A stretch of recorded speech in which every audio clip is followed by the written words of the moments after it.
Now, parents are getting into debt, it seems, to pay for childcare if they try to return to work. Research by the Daycare Trust and Save the Children Fund has found that nearly two-thirds of mums and dads say high costs mean they are better off unemployed. Sky's Rhiannon Mills has the story. Every parent wants their child to have the best possible care. The cost, it appears, just keeps going up. I'm going to do the shopping. With charities now finding what food people buy, how they cover their other bills and when they go back to work, all resting on childcare costs. Gemma Halligan's boys go to nursery 2 mornings a week. The bill is nearly £800 a month. I just think it's really ridiculous, really. I just don't know how it can be charged so much, and I just think that really they need to rethink about, especially in trying to encourage people to go back to work, because if you want us to go back to work, then you kind of need to help us out a little bit more. It's just frustrating, really. Of the 4,000 parents asked, 58% said they were no better off working once childcare is paid for. Overall, all families spend 1/3 of their income on it. That's more than anywhere else in the world. And 41% said the cost is on a par with their mortgage or rent payments. To send your child to this nursery in North London would cost £60 a day. Sounds expensive, but manager Julie Weiss says 75% of that goes towards good quality staff. We don't really have many full-time children because obviously lots of families have grandparents that can take charge of children for a couple of days a week, and again we do have the flexible offer where parents can choose a part-time place or a full-time place. The government plans to replace child tax credits that have helped parents in the past with a universal credit. They insist at least the same amount of money will be invested in childcare as the current system.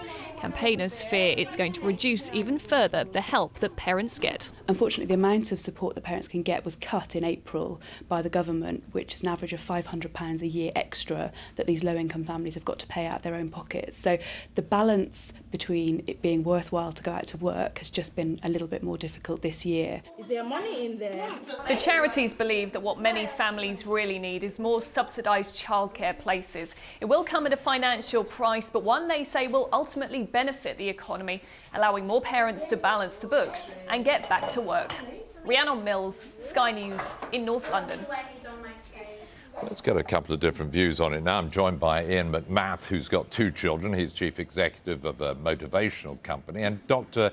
Sheila Lawlor, who's director of the think tank Politeia. Thank you very much for joining us. Iain, tell us a little bit about your own story and what your company has devised that can help people.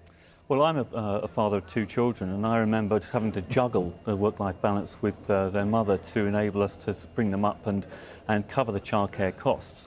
And in those days, my children are a bit older now, in those days we didn't have the opportunities or the benefits that are currently available to families, including things like childcare vouchers, which my company operate programs on. And that allows parents to get a tax break on their childcare costs and save up to £1,000 per parent per year. And can that make all the difference? That can just perhaps tip the balance for a lot of families who are trying to juggle work-life and bring their children up effectively, and also enable the mother or both parents to go back to work. And therefore they also contribute to the economy, because one of the key things I think that we're missing on is the valuable contribution mothers that go back to work make to the British economy. Dr. Sheila Lawlor, is that an idea that you go along with, or do you feel that the state perhaps shouldn't be offering a helping hand here? I think that, there are arguments on both sides of this, whether the state should or should not support or pay for childcare out of taxpayer funding. I think I would draw the line at designating special sums for sending your child to daycare or any care. I think the best thing to do for the state is to do what it's doing now in terms of the benefit system, giving help to low-paid families, people with working tax or child tax credits, supporting families through the benefit system, through the tax system.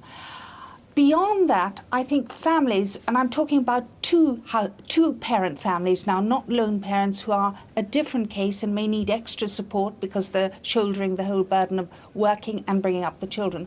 But where there are two parents, we have a very hot debate in Britain about whether parents should go out to work or should not, both of them, when their children are very young. Some parents find it possible to do and are quite happy to do it and will shoulder the cost of childcare from the second income. But some parents, and there are many, choose to spend the early years of their child's life at home with the child, supporting that child. But the crucial word there is choice, isn't it, really? Yeah, the problem exactly. is a lot of parents simply don't have a choice. If you're saying that the choice isn't there because they can't afford to, I think what we've then got to look at is a much different sort of debate, is the overall tax take and tax levels in this country at every stage, which are leaving families with less take-home pay right up through the pay scale. And that is really what's at issue here. It's not whether we want to support families with children, it's whether we earmark parts of the taxpayer-funded budget for childcare, particularly for parents who want to go to work, and indeed ask parents who have given up one job to see their children through early years, ask them to support the neighbour next door who may be going out work. And that is not the way the state should socially engineer our society. Let's hear from Iain McMath. What have you found, what is your experience in trying to help people? A lot of people presumably don't know what's available to them, and a lot of people are simply struggling to find the happy medium, the balance between work and life. You're right. I think the word you used was choice. And what I think we need to do is to give parents the choice of what they do. And the childcare voucher programme, which is being given to a lot of parents through corporates, through the larger companies, the awareness isn't through the smaller companies. So SMEs aren't really aware that this is available for their employees, but it can give a massive lift up for them. If you consider that a lot of companies have got wage freezes, if you offer childcare vouchers to employees, that actually gives them a salary increase of just under £1,000, which is significant, and it's available for both parents. I think the other thing I would say that the government can do to help this, one is to educate more, so they put the information out in a better format. But secondly, when these childcare voucher programmes came in 2006, the tax saving amount was £55 a week. It hasn't changed.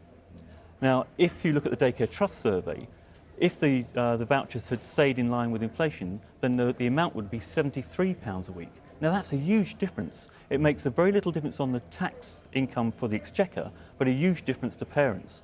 So if the government just put it in line with inflation, that would help a lot of these families to actually benefit from a better work-life balance, and perhaps they can work less hours and manage their children and their childcare more effectively. Sheila, Lawlor, it sounds sensible to have help from the government for those particularly in the sort of lower